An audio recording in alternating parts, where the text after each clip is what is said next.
नमस्कार दोस्तों, ओम शांति। स्वागत है आपका फिट एंड फाइन में। कहते हैं हर एक की ज़िंदगी में कहीं ना कहीं है कुदरत और ईश्वर का साइन, इसलिए सबको रहना चाहिए सदा फिट एंड फाइन। लेकिन ऐसा होता नहीं है। आप ज़िंदगी में कहीं ना कहीं किसी रोग से गुज़रते हैं, किसी न किसी तनाव से गुज़रते हैं, और उस मुश्किल दौर में अपने आप को आप कैसे स्वस्थ बनाए रख सकते हैं और अपनी ज़िंदगी को आप किस तरीके से बदलें कि वो सदा स्वस्थ रहें, ये बताएंगे आज हमारे बीच। आज के हमारे विशेष मेहमान आप हैं डॉक्टर सतीश गुप्ता जी, वरिष्ठ हृदय रोग विशेषज्ञ। आइए उनसे बात करते हैं और सदा कैसे हम सदा ही स्वस्थ रहें इसकी उनसे जानकारी लेते हैं। नमस्कार डॉक्टर साहब, बहुत बहुत स्वागत है आपका। डॉक्टर साहब, सदा ही हमने आपके बारे में सुना है, आपके कार्यों के बारे में सुना है और सुनकर बड़ी खुशी होती है। 1998 से आपने जब 3 डायमेंशनल हेल्थ केयर के ऊपर, healthy heart, happy mind, healthy body के ऊपर कार्य करना शुरू किया, मुझे याद है उस दौर में मैं आपसे मिलता था और आपके कई मैंने प्रोग्राम भी उस समय जो आपने कैंप करने शुरू किए, अटेंड किए, और उसमें अपनी कविता भी सुनाई है। तो बड़ी खुशी होती थी मुझे, और आज ये खुशी इसलिए भी बढ़ गई है कि आज तक जो DRDO के साथ मिलके आपने अब्दुल कलाम जी के साथ, उनकी टीम के साथ मिलकर ये कार्य शुरू किया था, आज उसके 170 कैंप हो चुके हैं और 10,000 से ज़्यादा जो हृदय रोग के मरीज़ हैं वो लाभ पा चुके हैं। और खाली उनका हृदय रोग ही ठीक नहीं हुआ है, उनकी ओबेसिटी, उनका टेंशन, उनके ना जाने कौन कौन सी जो बीमारी थी वो ठीक हो गई, क्योंकि आपके पास आकर उन्हें एक ऐसा रामबाण मिला है कि ज़िंदगी को कैसे एक बेहतर नज़रिए के साथ, एक बेहतर लाइफस्टाइल के साथ जिया जाए और ज़िंदगी सदा ही खुशनुमा, सदा ही तंदुरुस्त हो सकती है। और मैं आपसे सबसे पहले यही पूछना चाहूँगा कि जो एक बेहतर ज़िंदगी है, एक स्वस्थ फिट एंड फाइन ज़िंदगी है, ये डेस्टिनेशन है या वे ऑफ लाइफ है? See, fit and fine, fit means fitness, physical fitness, more of physical fitness. जब हम बात करते हैं फिटनेस की, फिट की, तो फिटनेस की बात करते हैं, वो फिजिकल फिटनेस मतलब अर्थात आपकी शारीरिक स्वास्थ्य है। और जब फाइन की बात करते हैं तो हम ज़्यादा मन की बात करते हैं जी। Happiness, are you fine, are you happy. तो हमारा तभी हम स्वस्थ रह सकते हैं जब हमारा शरीर भी स्वस्थ है और मन सदा खुश है। तो इसी को कहते हैं फिट एंड फाइन। ये डेस्टिनेशन भी है हमारा और वे ऑफ लाइफ भी है, पर डेस्टिनेशन में तभी पहुंच सकते हैं जब वे ऑफ लाइफ लीड करें जी। तो fit and fine way of life, या कहें 3 dimensional health care way of life जी। अगर इसको हम फॉलो कर, 3 डायमेंशनल का मतलब है कि हम इंसान को खाली बॉडी समझ के इलाज नहीं करते। आजकल जो मॉडर्न हेल्थ केयर में जो इलाज चल रहा है, जो मॉडर्न हेल्थ केयर इलाज करती है, सिर्फ बॉडी को देखती है, बॉडी की ही दवाइयाँ, बॉडी के ऑपरेशन, बॉडी के इन्वेस्टिगेशन, सारा कुछ शरीर का ही है जी। बॉडी तो हम शरीर छोड़ने के बाद बनते हैं ना, मरने के बाद बनते हैं, कहते हैं बॉडी लेके जाओ जी, है ना, पर वो तो काफ़ी नहीं है। इसलिए रोग बढ़ते जा रहे हैं बजाय कम होने के। नई नई बीमारियाँ दिन प्रतिदिन आप देखो, नए नए रोग, नए नए इन्फेक्शन, नई नई बीमारियाँ, लाइफस्टाइल डिजीज़ भी नई नई तरह की आ रही हैं। तो हमें जो है, जब हम ये जो प्रोग्राम है, ये हमको ये बताता है कि इंसान खाली एक बॉडी नहीं है, शरीर नहीं है, उससे पहले एक आत्मा है। कहते हैं ना, ओम शब्द का अर्थ भी क्या, अहम प्लस मम, अहम आत्मा मम शरीरम। मैं एक आत्मा ही मेरा शरीर है, राइट।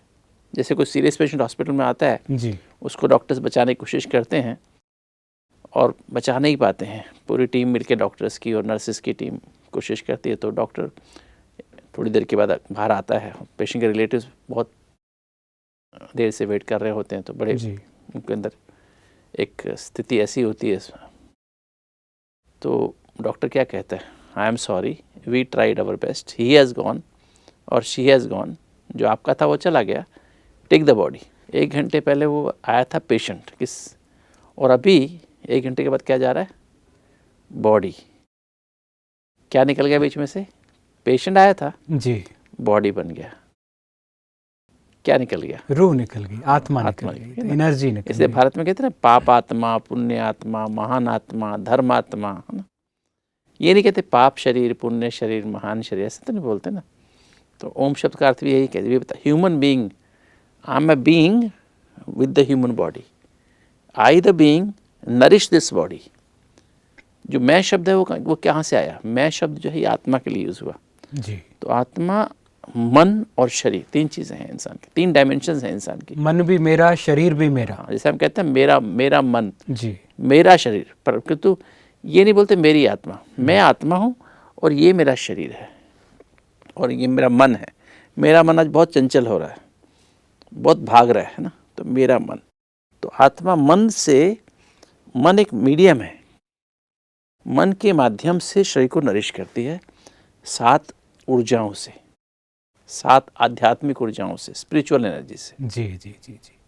तो मतलब जो फिटनेस की बात है, शरीर फिट और जब फाइन होना है तो वो मन की बात है। मन की बात। और आत्मा के पास ये दोनों सत्ताएं हैं जो इन दोनों को संभालती हैं, जो दोनों उसके हैं और उसी से सारा कार्य चलता है, वो नरिश करती। बहुत अच्छा डॉक्टर साहब, बल्कि ये कहें बड़ी कि स्पष्ट है ये। फाइन, अगर आप फाइन है तो ही फिट रह सकते हैं जी, क्योंकि मन वो माध्यम है जिसके द्वारा आत्मा के पास जो 7 एनर्जी हैं, ज्ञान अर्थात सत्य की समझ, प्योरिटी, शांति, सत्य एवं निस्वार्थ प्रेम, अतीन्द्रिय सुख, आनंद, 8 शक्तियाँ, ये 7 एनर्जी आत्मा मन के माध्यम से, मन माना विचार, जी, संकल्प, भावनाएं, वृत्ति और स्मृति के माध्यम से आत्मा सेल्स तक पहुंचाती है, शरीर के भिन्न भिन्न जो भी वो सोचती है, विचार करती है, वो पूरा बॉडी के एक सेल तक पेनिट्रेट होके जाता है। अगर मन हमारा नेगेटिव हो जाए, हमारे विचार नेगेटिव हो जाए, हमारी भावनाएं नेगेटिव हो जाएं, हमारा जीवन के प्रति एटीट्यूड, दृष्टिकोण, नज़रिया खराब हो जाए और स्मृतियां हम नेगेटिव जागृत कर लें तो एनर्जी हमारी शरीर में जा ही नहीं सकती है। तो इसलिए पहले जो होगी वही जाएगी। इसलिए फाइन होना पहले ज़रूरी है। जी, हमारी टीम, मन को, मन के 4 एस्पेक्ट हैं, जैसे टीम कहते हैं, thoughts, emotions, attitudes and memories. तो चारों अगर हमारी पॉजिटिव हैं तो ही ये शरीर के अंग भिन्न भिन्न ठीक से कार्य करते हैं। मतलब जिसको तंदुरुस्त रहना है तो इन चारों को ज़रा संभालना सीख ले। बाहर संभालने से पहले ज़रा यहाँ संभालना, यहाँ संभालना ज़रूरी है, तभी हम फाइन रह, नहीं तो फाइन नहीं रह सकते। मतलब नहीं तो ना फाइन रह सकते ना फिट रह सकते हैं। फाइन तो देखिए मौसम चल रहा है इतना बरसात का, तो जब फिट पानी की बात पे पहले आ जाते हैं क्योंकि ये ज़्यादा ज़रूरी आज के लिए थोड़ा मुद्दा रहेगा।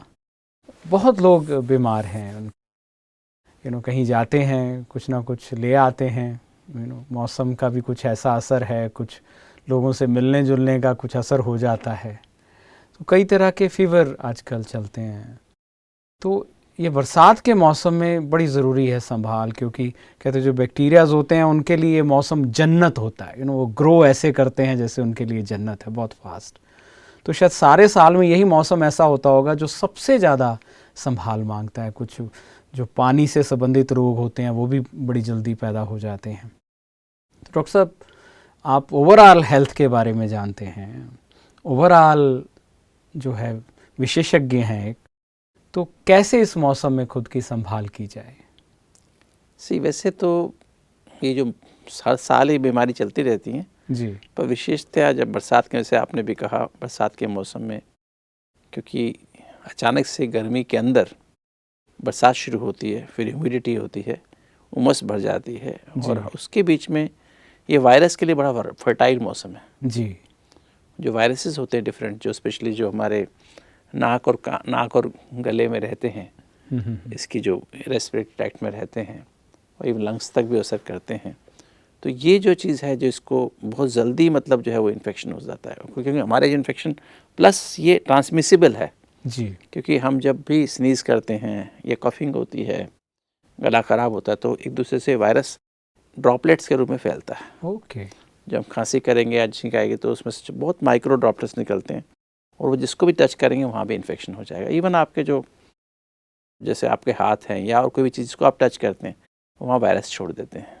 ओके, तो उसको जो हाथ लगाएगा उसको भी हो जाता है। तो ये हमें ध्यान रखना है कि इन दिनों हमें ध्यान रखना चाहिए, क्योंकि आज बहुत सारे वायरल फीवर भी हैं, मलेरिया भी है, टाइफाइड भी है और वायरल में भी डिफरेंट टाइप के वायरल फीवर्स हैं। ये कैसे इसका आम व्यक्ति सीधे से इसको कैसे पता लगेगा कि ये मलेरिया है, ये वायरल है? वो मतलब थोड़ा क्या फर्क रहता है? सिम्टम्स है, जैसे जो इतने भी वायरल फीवर हैं आजकल, जैसे आजकल वायरल फीवर के साथ वायरल फीवर में एक बड़ा कॉमन फीवर है डेंगू फीवर जी। जिसमें हमारा जो है बुखार होता है, सारे शरीर में दर्द रहता है और हमें जो है कुछ अच्छा नहीं लगता है, मैलेस होता है, खाने की हमें इच्छा नहीं होती है, गले में दर्द होता है, अपर जो रेस्पिरेटरी ट्रैक्ट है, जुकाम भी हो सकता है, साथ में गला भी खराब। वायरल फीवर है भले, किंतु हमें नेग्लेक्ट नहीं करना चाहिए जी। इमीडिएटली टेस्ट करा लेना चाहिए। क्या अगर डेंगू फीवर है और डेंगू फीवर में आपका हमारी प्लेटलेट्स कम हो जाती हैं, हमारी WBC भी कम हो जाती हैं, गॉल ब्लैडर में भी सूजन आ जाती है और actually it affects each and every cell of the body. It is not only कि हमारा ये सिर्फ गला खराब हो रहा है, पूरी बॉडी को, लीवर को, किडनी को, सबको असर करता है जी। तो इसलिए समय पर टेस्ट करने से और फिर हम सही प्रिकॉशंस लें और सही ढंग से। शुरू में तो हमें एंटीबायोटिक की दवाइयों की आवश्यकता नहीं होती है, सिर्फ बुखार के लिए हम एक पैरासीटामोल या क्रोसिन ले सकते हैं जी। और जो भी जिस नाम से भी अवेलेबल होती है, बहुत नामों से आती है दवाई, तो उसको हम यूज़ कर सकते हैं अगर बुखार 100 के ऊपर जाता है। और थोड़ा सा इसके बीच में हम लोग अपना स्टीम लें, गार्गल्स करें, अपनी हाइजीन का, पर्सनल हाइजीन, हैंड हाइजीन का ध्यान रखें जी। तो। और प्लस बीच बीच में प्लेटलेट चेक करा लें। अगर प्लेटलेट हमारी 1.5 लाख से ऊपर तो डरने की बात नहीं है, ओके। किंतु अगर प्लेटलेट उससे कम जाती हैं then we should be careful. Okay. उसके लिए हम थोड़ा प्रिकॉशन रखेंगे और उसके अनुसार फिर जैसे बहुत कम होने लगती है तो फिर हम यूजुअली इसका देखने में आया जो पपीता का पेड़ होता है ना, पपाया का पेड़ हाँ होता जी। है, उसके टॉप पे जो लीव्स होती हैं, जो टॉप की लीव्स होती हैं टॉप पे, उनमें जी। ऐसा ग्रोथ फैक्टर पाया गया है जो प्लेटलेट ग्रोथ फैक्टर है। तो अगर वो उसका रस निकाल के हम पी लें।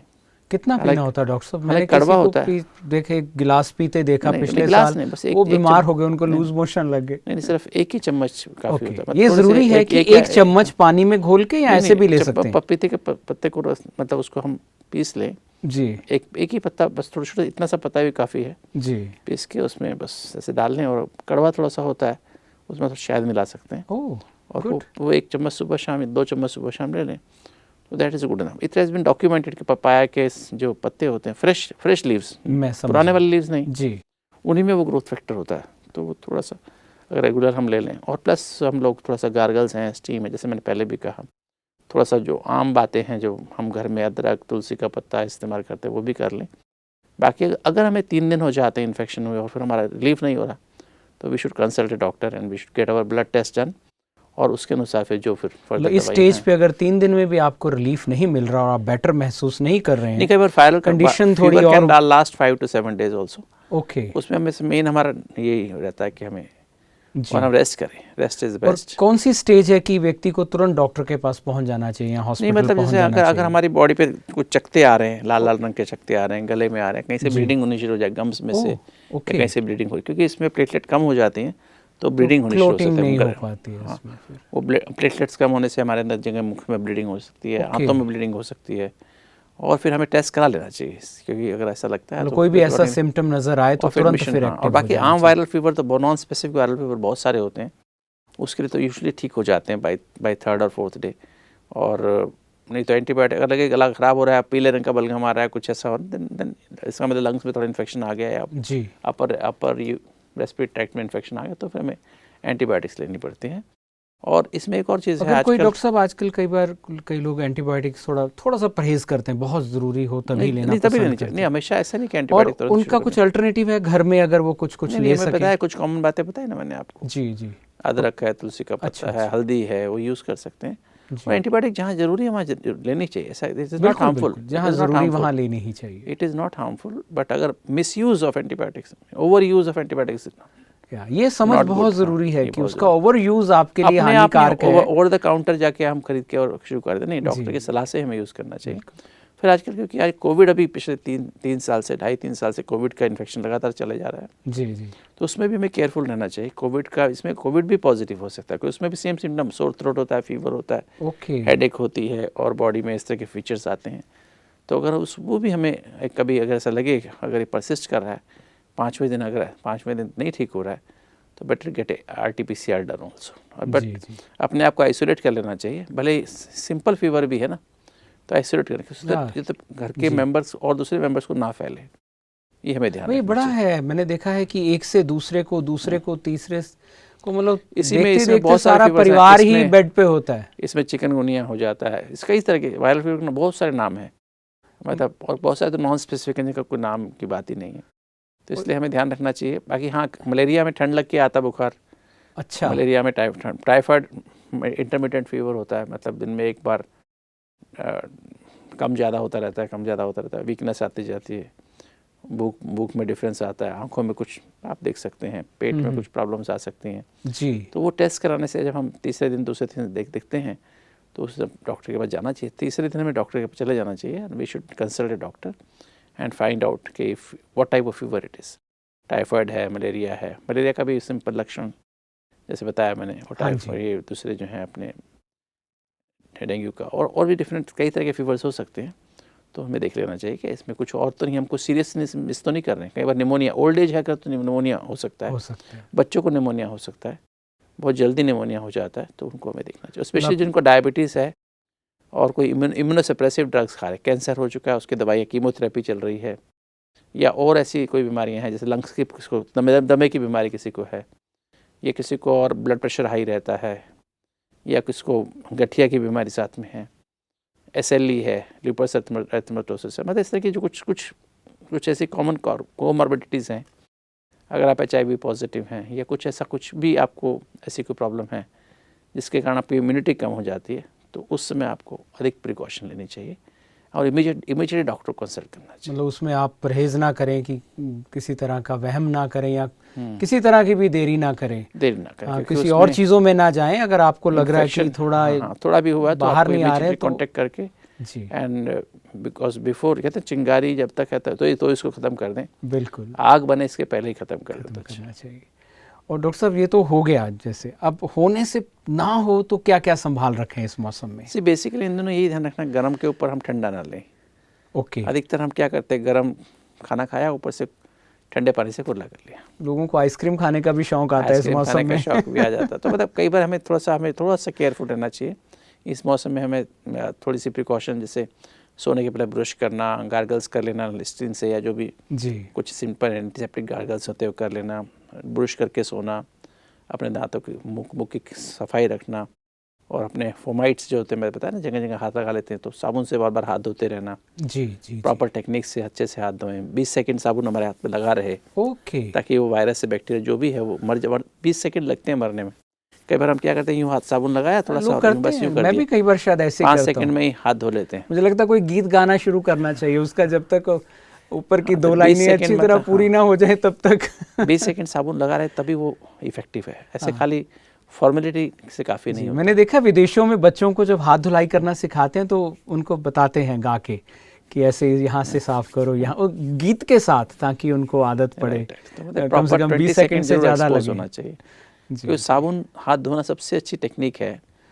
कई बार हम लोग स्टेरिलियम वगैरह लगाते हैं, जो आते हैं ना, जो एंटीसेप्टिक सॉल्यूशंस आते हैं, हाँ जी, उसमें अल्कोहल बेस्ड होते हैं, हाथ बहुत ड्राई हो जाते हैं। भले डॉक्टर्स को बार बार यूज़ करने ही पड़ते हैं, हम लोग तो रोज़ ही यूज़ करते हैं, दिन में 50 बार लगाना पड़ता होगा। Doctor Gupta, fit and fine की हम बात कर रहे हैं। मैं ये ज़रूर पूछना चाहूँगा, मेरे मन में सवाल आ रहा है कि ऐसा पॉसिबल है कि हमें इन्फेक्शन हो ही ना? नहीं, बहुत आप सिर्फ अटेंशन रखने की बात है, आपको होगा ही नहीं इन्फेक्शन, क्योंकि प्रोवाइडेड सारी बात तो इम्यूनिटी के ऊपर आधारित है जी। We are surrounded by viruses and bacteria. हमारे चारों तरफ वायरस हैं, बैक्टीरिया हैं, क्योंकि वो इन्फेक्शन वहीं होता है जहाँ हमारी इम्यूनिटी कम होती है, हमारी रोग प्रतिरोधक शक्ति कम होती है, और सबसे बड़ा कारण उसका मन है। अगर किसी बात में हम फ्रस्ट्रेटेड महसूस करते हैं, नेगेटिव महसूस करते, डर लगता है, एंजाइटी पैदा होती है, तो हमारी इम्यूनिटी 100 टाइम्स कम हो जाती है। किसी को क्रिटिसाइज करते हैं तो हमारी इम्यूनिटी बहुत कम हो जाती है। मतलब 100 टाइम्स इम्यूनिटी, सिर्फ आप नेगेटिव होने से आप अपने आप को 100 गुना ज़्यादा कमजोर कर लेते हैं। मन का असर जो ना, मन का असर, हमारे विचारों का असर, किस भावनाओं का असर किस पे होता है? हमारे इम्यून सिस्टम पे होता है। और इम्यून सिस्टम जो हमारा CD4 काउंट और CD8 count, natural killer cells जो होती हैं हमारी बॉडी में, इम्यूनिटी को फाइट, उसको किसी भी वायरस को ख़त्म करने के लिए या बैक्टीरिया को ख़त्म करने के लिए, वो सब एकदम वीक हो जाती हैं। फिर इसी तरह के, क्योंकि काफ़ी सारे वायरस तो हमारे नाक में रहते ही हैं, मुख में रहते ही हैं, आंतों में भी रहते हैं, तो वो भी ओवर एक्टिव होकर और फिर हमें बीमारी पैदा कर देते हैं। तो आई थिंक यही सबसे इम्पोर्टेंट, खुश रहें, फाइन रहें, और अपने अंदर जो प्रिकॉशंस हैं, जैसे ओरल हाइजीन को ठीक रखना, नाक को ठीक, नाक में यूजुअली कोकोनट ऑयल होता है ना, नहाने के बाद अब एक एक बूंद दोनों आँख में, उंगली से लगा लें, ताकि उससे भी मतलब जो है it remains clean and this thing. जी। और उसमें कुछ ऐसे केमिकल होते हैं जो आपको प्रिवेंशन करता है कि हमें नाक में कोई बैक्टीरिया की, वायरस या बैक्टीरिया की ओवर ग्रोथ नहीं होगी। और ऐसे ही हम लोग अपने गार्गल्स नमक के पानी गिरारे कर लें, नॉर्मली स्टीम ले लें। अगर हमारे घर में किसी और को हो तो भी हम उनसे थोड़ा दूर रहें, सेवा करें किंतु हम थोड़ा दूर रहें, तो मैं समझता हूँ हमें कुछ प्रॉब्लम नहीं होगी। और बाकी तो अगर हम जैसे आजकल शहर, दिल्ली जैसे शहर में रहते हैं, क्राउडेड एरियाज़ में रहते हैं, तो वहाँ पर हम क्रॉस इन्फेक्शन हो ही जाते हैं, बसों में, ट्रेन्स में। इन दोनों अवॉइड करें, बस में जर्नी ट्रैवल करना, ट्रेन में जर्नी, जहाँ पर एयर कंडीशन में हम जा रहे होते हैं ना, वो एक को इन्फेक्शन होता है, सबको अपने आप ही ट्रांसमिट हो जाता है। और जो भी सारे सपोज एक डब्बे में 48 लोग हैं, 48 लोग होते हैं यूजली सेकेंड AC में। सेकेंड AC में 48 को नहीं होगा, जिनकी इम्यूनिटी कम होगी उनको होगा। इन्फेक्शन एक को है, उसमें से 3-4 लोग जो कमज़ोर है ना, उनको पकड़ेगा, बाकी 40 लोग तो ठीक ही रहने वाले हैं। 4 को भी के ऊपर एक पकड़े, सबके लिए शुभकामनाएं हैं जी, सब अपनी इम्यूनिटी इतनी अच्छी रखें। हाँ, तो इसका तरीका ये है कि अपने आप को, सबसे अच्छा तरीका मैं देखा है, आप एक मेडिटेटिव वे ऑफ लाइफस्टाइल अपना लें, क्योंकि meditation is the best way to be happy, peaceful, loveful and happy जी। तो अगर वो मेडिटेशन, एक मेडिटेटिव वे ऑफ लाइफ, मतलब आप चलते फिरते उठते बैठते मेडिटेटिव रहें, अर्थात अपने सोल कॉन्शियस रहें, तो नेचुरली फिर आप उससे आपकी बैटरी चार्ज होती रहती है और आपका टीम अर्थात मन अपने आप ही पॉजिटिव रहता है, खुश रहता है, उमंग उत्साह में रहता है। तो आपकी, क्योंकि मूड डिसाइड्स योर फूड, तो मूड अगर आपका पॉजिटिव है तो आपका फूड भी positive, I will go for healthy food. Negative foods, fried foods, इन चीज़ों में नहीं जाएंगे, जो लो एनर्जी फूड्स हैं उसमें नहीं जाएंगे, फिर आपको बीमारी होगी नहीं। बहुत सारी शुभकामनाएं जी सबके लिए फिट एंड फाइन से, कि सब इन हिदायतों को जानकर मानकर अपने आप को फिट एंड फाइन रखें। और आपका भी बहुत बहुत शुक्रिया, और आपके लिए भी हमारी बहुत बहुत शुभकामनाएं। आप भी स्वस्थ रहें और आपके सारे मरीज़ भी बहुत स्वस्थ रहें। धन्यवाद। Thank you.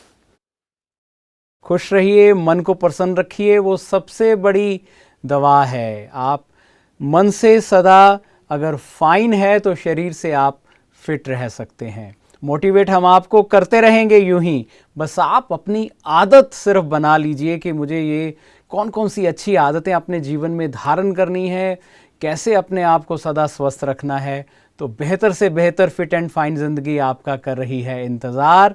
और इसी शुभकामनाओं के साथ बहुत सारा प्रेम और नमस्कार। ओम शांति।